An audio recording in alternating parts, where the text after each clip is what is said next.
By popular demand, people want to know, how do you get a home loan if you got bad credit?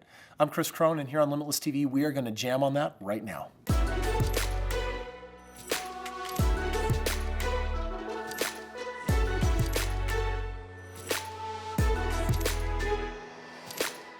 All right, you might be watching this video because you or someone you know has bad credit and they're thinking, oh my gosh, how do I actually get a loan if I don't have good credit? Steven, they're screwed, right? They're screwed. You can't get a loan with bad credit is the reality if you're only working with your own credit. But this is one of those conversations that really takes us back to partnering. We talk about partnering all the time. You can get a loan with other people's credit. When we talk about OPM, right? Yep. Other people's money all the time. This is OPC. And you got to understand with OPC that even if you have good credit, it still doesn't mean that you should be using your credit. I started the game, Steven, thinking I got to do it all by myself. We are really trained this whole put your head down, nose to the grindstone, make it happen. Yeah. And you know what? Yes, you should focus and you should make it happen, but not by yourself. And the reality is the projects that you want to do, there's so much more possibility when you stop trying to do it by yourself, because the reality is your credit has a limit. And there's very little that you can actually do in the world with credit. You're gonna get maxed out. So the first thing that we wanna share is some good news that says, if you got bad credit, don't fret, you can still take action right now. But we're also gonna tell you, how do you get that credit? And first, let's just start off with some practical advice. Hey, if my credit is not lend-worthy, then how do I get it lend-worthy? Let's just start with a couple of quick basics on that. Yeah, some basics on improving your credit, getting your credit score up. It's actually really simple. Pay your bills on time. Now, I know that may seem like a simple bit of advice, but the reality is so many people, they'll let it go. They aren't budgeting appropriately, so they sometimes let a bill go a few days late or whatnot. That's going to hurt your credit all day long. But if you will begin to just pay your bills on time, that will increase your credit score. Another thing, if you have credit cards, okay? And by the way, if you don't have credit cards, getting a credit card over time will improve your credit. Actually, they want to see that you have credit lines that are revolving, that are working, a car loan, those kind of things add to that. But if you have a credit card, making sure that it doesn't go above a third, meaning you don't put more than a third of what you have available on that card at any given time, and make sure you're paying it back off, that's going to improve your credit as well. And here's the reality. You know, we want to make sure that you understand we're not laughing or poking fun at anyone. Life hits, and sometimes when it hits, we get behind, right? For those of you that just get behind because you're irresponsible, but you could have paid the bills, for you, yeah, get your act cleaned up. Steven's absolutely right, okay? But for most of us, we're in this situation because something happened. There was, I either lost my job for a period of time and I didn't have as much in savings, or it took me too long to get one, or maybe there was a big health concern or condition that came up. I get it, life will happen. When you do have those blemishes on your credit, you can get them cleaned up. So in addition to just maintaining good credit, paying your bills on time, applying for credit cards, Googling that, and using them responsibly to build credit, the other advice that I'd like to give before we show you how you get a loan anyway is do some credit repair. There are many noteworthy companies out there. I'm not going to recommend anyone specifically because they are out there. Google, do your research.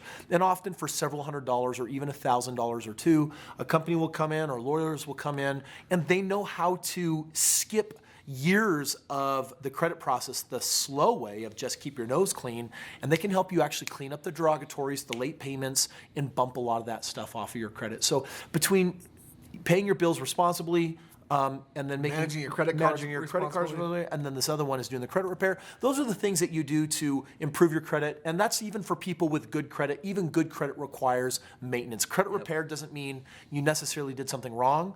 I've done credit repair many times on my credit. I've had a couple things slip through on accident, like, I bought a car and I was doing a special lease on it, and then my wife, forgot to set up the auto pay thingy, and then 4 months later it's like, hello, you've got 3 lates, a 30-day late, a 60-day late, and I'm like, you probably don't want to be there for that moment with my wife. And I'm like, but we clean it up and it's okay. And so I even get some of those things on my credit, like life happens. Today we want to talk about how do you get a loan if you have bad credit. And again, I cannot emphasize how important it is for you to understand that everything that you desire, that next deal, it's within your finger grasps. If you have no money, it's just inches away. And if you don't have the credit, it's inches away. If you know, more important than what you're supposed to have in resources is how to get connected with who you know. Yeah, credit is a commodity. And I want to help you understand what I mean by this. Credit can be bought and sold. It can be traded. It is a negotiation tool, and credit should never be a reason for you not to do real estate. I talk to people all the time who have great assets, but their credit has, been hurt. Maybe they went through a bankruptcy or a divorce or foreclosure or whatever the case might be, and they're not able to use their own credit to buy a deal. And this is one of the things that I say, and this to me, I hope that you can really internalize this. I will often ask them, would you rather have a smaller portion of something or 100% of nothing? I'd rather have a smaller portion of something. Right? So in other words, if you were going to go do a deal, let's just say that the credit partner that you were going to get was asking for 5, 10, 15, 20% of the deal.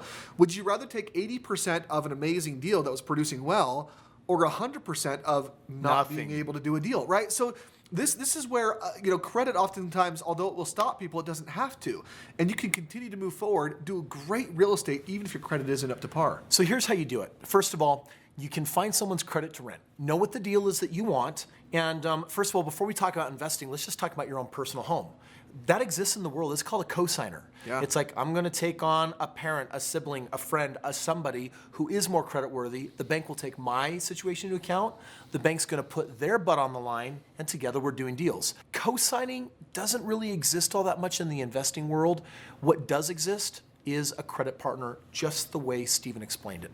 So let's just say for a moment and do an example. You've got a property, and let's say that the property is worth $100,000, and you can buy it for $80,000. And all of a sudden it's like, okay, I got a $20,000 margin. My business plan, I'm going to rent out this property for 5 years, and then I'm going to sell it. And during that time, I'm going to plan on making $300 a month on it. I'm going to do a lease option with Kris and Stephen's system. I'm going to collect a $5,000 down payment. And during those 5 years, I'm going to secure my 20 grand of equity up front. I'm going to collect a couple of $5,000 down payments. I'm going to make my $300 a month. And then later, I'm going to sell it, take a little appreciation account. I plan on making $40,000. I'm buying this asset. I don't have the credit for it. I don't even have the money for it, let's say, but I can make $40,000. Well, listen, do you know someone out there that would love to be in on a deal to get a part of $40,000? They're everywhere, people. They're everywhere. I could go onto Facebook and just say, looking at a super juicy deal, got all the resources mostly lined up, still looking for $20,000 and a credit partner, and private message me and I'll give you the details. I'm going to get people in my world. I'll show you later how you create those people, but how you get them to respond to you, and all of a sudden it's like, well, I got the credit. I'm credit worthy. I've got some money for a down payment. Could we do the deal? And like, we'd be 50-50. So I can take that $20,000. The goal would be to turn it into $40,000. I'll also get $20,000. Now let me ask you, do you know people that would like to double their money? Yeah, no. Double your money in 5 years. What? That's 100% return. Split over the 5 years, that's 20% a year. Is that better than 401ks, IRAs? Of course. And that's why credit is available. Now, I'm even taking it to the level of they're bringing money to the table. If it's just credit, Stephen already said it, 10, 20, 15%. Right now, I'm actually meeting up, ironically, with a gentleman that for the last 4 years has been a credit partner on 3 of my homes. I paid him 10% up front, and I'm paying him 5% of profitability at the end of the deal. And he's happy as a clam. It's been totally passive. He didn't have to do almost nothing to get there. He paid some money up front on it. And it's been a really beautiful deal. If you want to learn more about the specifics of not just a credit partner, but also where you get money partners, Stephen and I, we've been doing this for years. We have raised tens of millions of dollars. And as we are putting these partnerships together, there's a specific blueprint formula that we use and a business plan. We actually give all of those available to the people we work with inside our real estate community. So what you'd want to do is click on the website here and look for the words partner profits and pursue that pathway and figure out how Stephen and I can actually get you the training on how to create partners with money, how to pair them up with deals, how Stephen and I can even give you the deals and put it all together. We'll lay out some of your options and what that can look like. But if you're walking away from this video, it's like, how do you get a loan with bad credit? Hopefully that clears it up, because really if we had to just say, all right, let's summarize it. Number one, package the deal to know what you want and what you're willing to offer. Step two, market it. Text people, call people, get it on social media, tell them exactly what you're looking for and what you can give them. Step three, pick the winner. Pick the person that you're going to be working with. Those are the things, those are the really simple steps of what you do to just make it happen. So rise up, make it happen, line up that credit partner, and go get that real estate deal done. Never let a bank tell you what you can or can't do. Never let your pocketbook tell you what you can or can't do. Your job is to know what you want and to understand what your dreams are, develop an absolute conviction for it, and then allow the resources to come into your life that can make it happen, even if they're unconventional. If you want to learn more about unconventional resources, hidden assets, and how to create wealth when you don't got the money, go head over to my website, click out some of the options, and check out what we can do for you to help you get launched right now.